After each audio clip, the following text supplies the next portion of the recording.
Okay, let's unpack this. Welcome, everyone, to our deep dive into the, well, fascinating and, let's be honest, often turbulent world of Forex market movements. Absolutely. Turbulent is often the word. Yeah.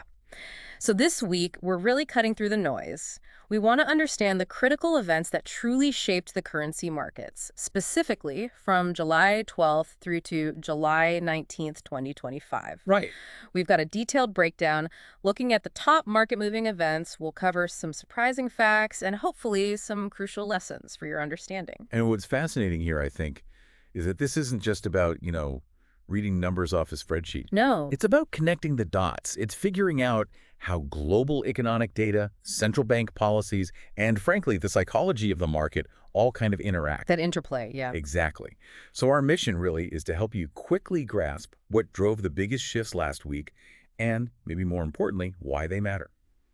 We want to equip you with insights for your own analysis. Okay, so where do we even start with a week like that one? I think we have to kick off with the biggest player, right? The U.S. Consumer Price Index, the CPI, for June. Definitely the heavyweight. Yeah, that dropped on July 15th. And wow, it really made some waves. It generated a massive, 115 pip move on EUR USD. That's right, 115 pips. And it scored the highest realized impact confidence score, RICS, a 9.2. So maximum confidence in its impacts. So what was it about this data that packed such a punch? Well, the numbers themselves, they were pretty stark. The overall CPI, it actually increased 0.3% just month over month. Quick. And it jumped to 2.7% year over year. Now, that was notably higher than the 2.6% people were forecasting and up from May's 2.4%. And that year-over-year number, that was key, wasn't it? Absolutely crucial, because this is the first time the year-over-year index had actually accelerated in months. So it clearly pointed towards persistent price pressures. And even core CPI, stripping out food and energy, that saw a bump too. It rose to 2.9% year over year from 2.8%, still climbing. Right. So how did the market digest this? What was the immediate ripple effect, say, in the bond markets? How fast did that translate into Fed expectations changing? Well, the market's immediate response was pretty clearly an interest rate shock. Okay. U.S. two-year Treasury yields, and they're incredibly sensitive to Fed policy hints. They shot up 5 basis points almost instantly, within 30 minutes. Oh. Yeah, climbing from 3.90% up to 3.95%. And this reflected a really sharp repricing of Fed rate cut probabilities. So less chance of cuts soon. Much less. The chance of a September cut, for instance, it just plummeted. Went from about 59.3% down to just 53.5%. Okay. So essentially, the market immediately concluded, okay, persistent inflation means the Fed's got to stay hawkish, stay tighter for longer. And the volatility, you mentioned the 115 pips, URT plunged, right? From around 1.17 around down below 1.160. Exactly, a sharp drop. And the 24-hour historical volatility after that event surged by, was it 85%? That's huge. Incredible surge, yeah. And what was driving that intensified move? We saw clear evidence of what we call long squeeze. A long squeeze. Okay, unpack that a bit. So imagine lots of large speculators, they've been betting the euro would go up. They'd actually built up net long EUR positions to an 18-month high right before this data hit. Bad timing. Terrible timing for them. Because when the USD suddenly surged on that CPI news, all those long positions became unprofitable fast. So they had to sell. They had to liquidate, they had to sell to cut their losses, and that wave of selling just amplified EUR USD's decline. Sentiment, the market mood for the euro, it completely reversed. It went from a cautious wait and see to a very firm, hawkish Fed, stronger USD narrative. Okay, now here's where it gets really interesting, I think. Beyond just the currency move, did we see any unexpected shifts in how other assets were behaving, like the stock market? Because often the dollar and stocks move inversely, don't they? They often do, but this week was a prime example of that correlation just breaking down. Really? Absolutely. Right. While the U.S. dollar index, the DXY, it soared, the S&P 500 only saw this tiny initial dip before it quickly recovered. So different interpretations. Completely different. The FX market was laser-focused on monetary policy. Higher inflation equals hawkish Fed equals stronger USD. Simple logic. Right. But the stock market, surprisingly, seemed to read higher inflation as a sign that the economy was actually strong enough to absorb those higher prices. Interesting. Yeah, and that view was actually reinforced later in the week by strong retail sales data, which we'll get to, a fascinating divergence. So what's the big lesson, then, that we should really take away from this whole U.S. CPI reaction? I think the key takeaway is a classic one in trading. Don't fight the Fed. Right. Especially in a high inflation environment. CPI data, it truly trumps almost everything else. When you see such a clear signal about persistent inflation, strategies like trend following, breakout trading, they tend to work really well. So trust the signal. Trust the signal and Yeah. prioritize those bond yield signals over, say, short-term geopolitical noise. Because that central bank conviction on inflation, it can override so much else. Okay, got it. Let's pivot then. From the US over to Australia. The Australian jobs data for June that came out on July 17th. Another huge mover, you said. Oh, absolutely. This was the second most impactful event of the week. We saw a 95 pip move on AUD USD, Yeah. and it scored an 8.8 on that RICS metric. So very high impact. You know, what was so shocking about Australia's jobs report? Why did it cause such a stir? Well, this data just completely upended expectations about the Reserve Bank of Australia, the RBA. Oh. The numbers were just shocking. Unemployment surged to 4.3%. That's the highest it's been since November 2021, and up from 4.1%. Okay, big jump. Huge jump. And worse, only 2,000 jobs were created. The market was expecting around 20,000. Wow, big miss. Massive miss. And full-time employment actually dropped sharply by over 38,000. It was just bad news all around for the labor market there. Okay, so what was the immediate market reaction to that kind of shock? Yeah. Bond yields. Australian 3-year government bond yields, they plunged, dropped 7 basis points instantly. And the market aggressively priced in, like an 85% to 95% chance of an RBA rate cut as early as August. So a complete reversal of expectations. Complete U-turn. This was a clear, undeniable monetary policy shock, a swift recalibration of where rates were headed. And the Aussie dollar. Aussie USD. Collapsed. Absolutely collapsed. IDUSD fell about 95 pips, hitting a 3-week low. And were speculators positioned for this? Interestingly, yeah. We saw that speculators had already increased their net AUD short positions, betting it would fall to a 15-week high. So they were already leaning bearish. Exactly. This weak data just validated those bearish bets. Yeah. It likely attracted even more selling pressure as others kind of jumped on the bandwagon. The sentiment for the AUD just shifted dramatically from sort of neutral to extremely negative almost overnight. Did we see any interesting correlation breakdowns here, similar to the US CPI and S&P 500 story? We did, actually. The usual link between AUSD and things like iron ore prices or Chinese stock indices, it just broke. Yeah. The AUD fell hard, despite relative stability in those China-related assets. It was a crystal clear signal that the market's focus had shifted entirely away from global risk sentiment and onto one single question. What is the RBA going to do next? So what's the critical insight, the lesson from this Australian jobs data debacle? I think it's crucial to recognize a central bank's potential weakness or reliance in its narrative. Okay, what do you mean by weakness? When a central bank's policy, like the RBA's, hinges really heavily on one specific data point, in their case, a strong labor market, the sudden collapse of that data point creates a really powerful policy shock. I see. And for traders, that creates a potentially very high conviction opportunity. So actively identifying these vulnerabilities, these key dependencies in central bank narratives, that can be incredibly powerful. Okay, interesting angle. Let's turn to the UK now. The UK CPI for June, that was July 16th, you called this one tricky. It had a big impact, right? 88 pips on GBP USD, 8.5 RICS score. But you said the reaction wasn't straightforward. Yeah, exactly. It was a complex one. The data itself showed CPI year over year rising to 3.6%. Higher than expected. Yep, higher than previous 3.4% and the 3.5% forecast. It was actually the highest since early 2024. Core CPI also increased. So initially, it looked like a clear signal, hotter inflation. And how did the market react at first? Hawkish? Initially, yes. UK 2-year gilt yields ticked up 3 basis points. The market slightly trimmed its expectations for a Bank of England or BOE rate cut, and GBP USD, sterling. It spiked up maybe 40, 50 pips. Okay, so far so good for the pound. Well, that's the thing. That gain quickly reversed. That initial spike was what we often call a volatility trap. A trap. Yeah, the gains were immediately given back and then some. That led to the overall 88 pip swing we measured, but importantly, not in the direction those initial breakout traders would have hoped for. It went up, then down hard. Right, so it wasn't as simple as it looked. Why did that initial positive reaction turn sour so fast? Well, the initial thinking was, hotter inflation means more hawkish BOE, good for the pound. Standard reaction. Right. But that quickly turned skeptical. Analysts started pointing out that high inflation, when you combine it with the weak UK growth data we'd seen previously, remember those disappointing GDP numbers? That combination could actually push the UK towards stagflation. High inflation, low growth, not good. Exactly. A very negative scenario for the currency. And you saw that reflected in the stock market, too. The FTSE 100 didn't really react significantly, which suggested equity investors were worried that high inflation would actually limit the BOE's ability to support an already slowing economy. So the lesson here is definitely not as simple as high inflation equals strong currency, is it? Precisely. This really highlights a crucial point. Yeah. Not all high inflation data leads to sustained currency appreciation. Context matters. The broader economic context is absolutely critical. In an economy that's already showing signs of weakening, high inflation can actually be a negative signal for the currency. So those initial breakout trades buying the spike, they failed. But selling the rally, selling into that initial GBP strength, proved to be much more effective.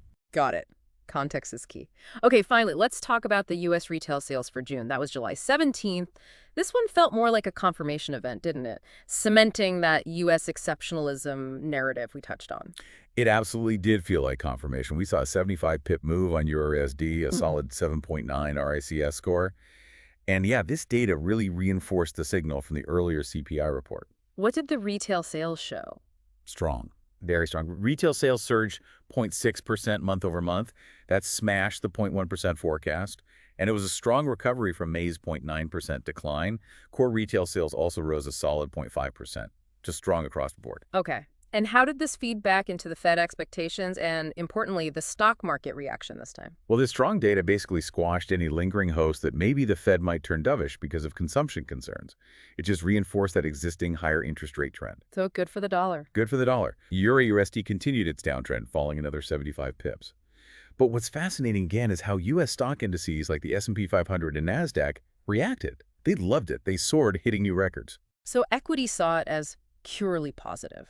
Yeah, it seems equity investors saw the strong sales as unequivocally good for growth and ultimately corporate profits. No stagflation fears there, unlike in the UK case. So what does this all mean for the overall U.S. economic picture then? The narrative? Sentiment for the U.S. economy just became incredibly optimistic after this. Yeah. It really highlighted what many started calling the resilience of the U.S. consumer. Heard that phrase a lot. Yeah, and even talk of the death of the exaggerated recession narrative. The strong consumer spending reinforced this idea that the U.S. economy was just on a different, stronger path than many other major economies. And that ties right back into this U.S. exceptionalism idea. How did the cross-asset correlation play out here with both strong retail sales and a strong dollar? This confirmed the divergence we saw earlier with the CPI. Aye. Both the U.S. dollar, measured by the DXY index, and the S&P 500 rose together. Both up. Both up.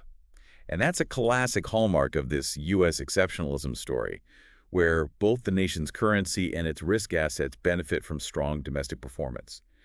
That traditional inverse correlation we often expect between the dollar and equities, it just broke down completely. Yeah. Strength in one didn't mean weakness in the other. So when we get a sequence like this strong CPI followed by strong retail sales, what's the major takeaway for maybe timing trades?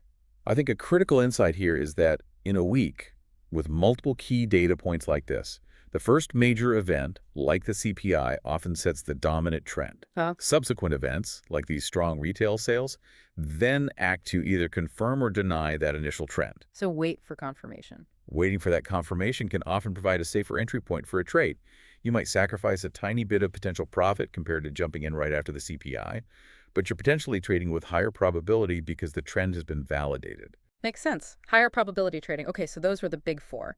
But beyond those heavyweights, there were also a handful of other events last week. Maybe less dramatic, but still offering some insights or reminders. For instance, July 14th, those U.S. tariff announcements. What was the deal there? Yeah, that was largely what you'd call headline-driven noise. Just noise. Pretty much. Despite some initial knee-jerk volatility, your USD dipped about 65 pips initially.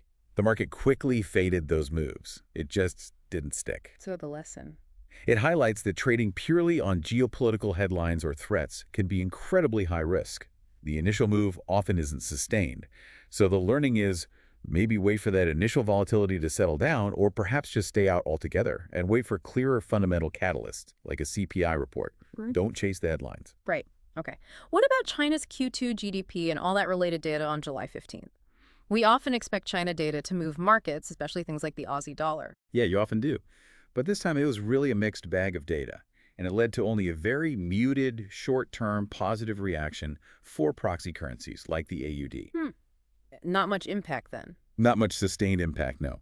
And what we might learn from this is that the impact of China's economic data on G10 forex, it might not be as strong or direct as it perhaps once was, especially when major central banks like the Fed are so intensely focused on their own domestic inflation and labor markets. Domestic drivers are dominating right now. Gotcha. Later that same day, July 15th, Bowie Governor Bailey gave a speech. Was that a market mover? Did he say anything new?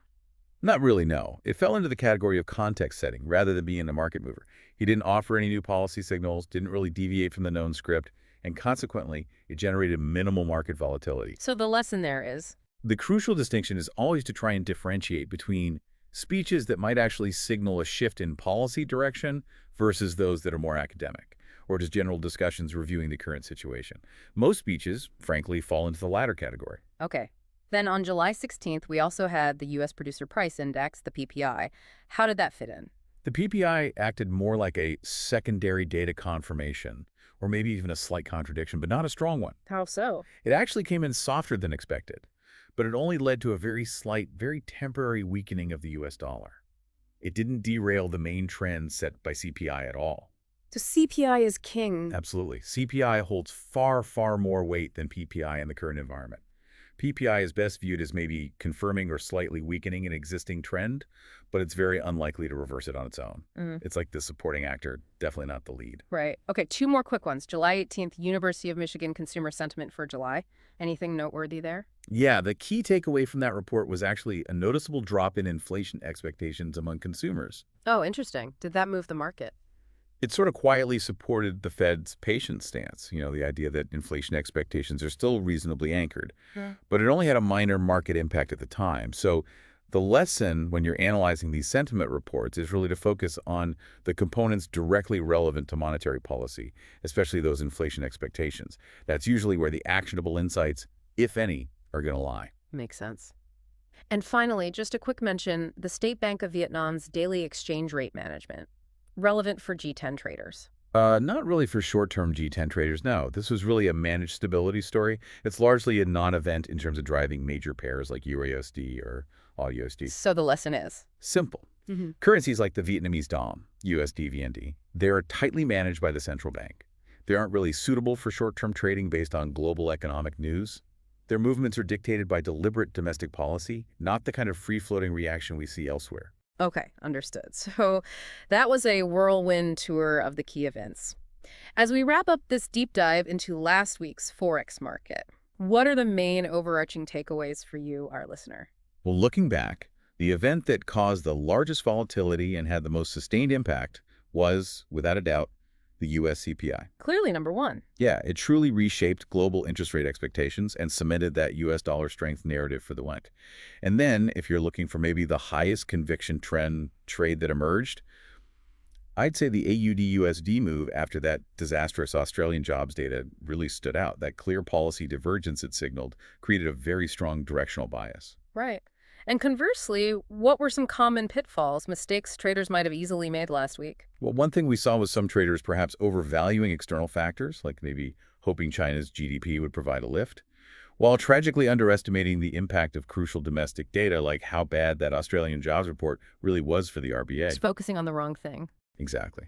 Another common mistake we likely saw was people trying to catch the falling knife, trying to buy EUR-USD after that big CPI-driven drop. Fighting the trend. Fighting the trend, yeah. Failing to recognize that a new, strong downward trend had likely been established, at least for the near term. Okay, so this raises a really important question then. Based on everything we've discussed, what should you, our listener, maybe adjust in your own analytical approach for the week ahead? What are the practical lessons? Okay, 3 key things come to mind. First, I'd say definitely increase the weighting you give to inflation data in your analysis. Especially keep an eye on the upcoming US PCE index. Inflation remains the #1 driver for G7 central banks right now. Got it. Inflation first. Second, maybe reduce your reliance on static historical correlations. As we saw clearly last week, the DXY and the S&P 500 can both rise together under that U.S. exceptionalism narrative. So analyze each asset more independently based on its own drivers. Don't just assume old relationships hold. Good point. Correlations can break. They certainly can. And finally, actively try to identify those potential weaknesses or key dependencies in central bank narratives. Look for central banks whose policies seem really heavily reliant on a single economic indicator, like the RBA and jobs, because the breakdown of that one indicator can create significant volatility and potentially those high-probability trading opportunities we talked about. Find the pressure point. Exactly. Find the pressure point in their story. Okay, fascinating stuff. So as you reflect on these powerful market movements from last week, maybe consider this final thought. What does it really mean for our understanding of global markets when these long-held correlations start to break down and domestic economic health seems to trump broader global narratives? What new insights will you seek to discover next week?